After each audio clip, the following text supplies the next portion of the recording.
Friends எல்லாம் எப்படி இருக்கீங்க? நீங்கள் என் சேனலை பார்த்து சப்ஸ்கிரைப் பண்ணி லைக் பண்ணி ஷேர் பண்ணுங்கள் ஃப்ரெண்ட்ஸ். வாங்க வீடியோக்குள்ளே போவோம். இன்றைக்கி தினம் ஒரு நல்வார்த்தையில் ஒரு விதவையின் பயணத்தொடர் பார்ப்போம். விதவையாகும் போது வாழ்க்கை முடிந்து விட்டதல்ல.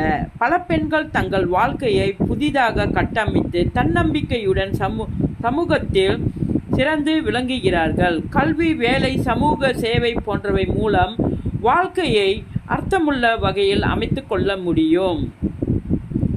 ஒரு விதவையின் நெஞ்சு நிழலாய் இருந்ததே நடக்கிறேன் நான், நேரான பாதை மறந்தது தான், தனிமையில் காற்று தொடும் ஒவ்வொரு நாள் தூறலாய் மாறும் கண்மணி நாள். வாழ்க்கை ஒரு பக்கம், கனவு ஒரு பக்கம், கைவிளக்கிய காதல் நெஞ்சில் ரகசியம். அவனின்றி வாழும் என் நிலா, இரவு அமைதியாய் குமுறும் என் உள்ளம் கவலை. தூக்கத்தில் காணும் அவன் முகம், தூய நினைவாய் விழிகள் பனிக்கடல். சிறகற்ற பறவை போல் என் வாழ்வு, செல்லும் வழியில் சோகம் தடம் பதித்தது. ஆனால் வெண்மேகத்துக்குள் ஒளிரும் ஒரு வெயில், என் உள்ளத்தில் எரியும் நம்பிக்கை விளக்கு. தளராமல் என் பாதையை தொடருவேன், தரணியில் என் இருப்பை நிரூபிப்பேன்.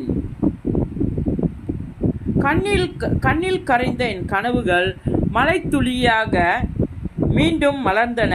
பிள்ளையின் புன்னகையில் ஒரு வீரம், அவனின் பாசத்தை உணர்த்தும் நினைவும். ஒரு காலத்தில் அடைக்கலமாய் இருந்த நான் இப்பொழுது பலருக்கே ஆதரவாய் ஆனேன். நொறுங்கிய நெஞ்சின் ஒலி கேட்டு பலர் தங்கள் துயரில் வழிகாட்ட அரங்கேறினேன். கைவிட்ட உலகம் என்னை மிஞ்சாமல், நான் கைவிடாத நம்பிக்கை தீபம். இனி என் பாதை, என் தேர்வுகள், பொறுமையால் கட்டின என் கோட்டைகள். எப்படி இருங்க ஃப்ரெண்ட்ஸ்? ரொம்ப தேங்க்ஸ் ஃப்ரெண்ட்ஸ்.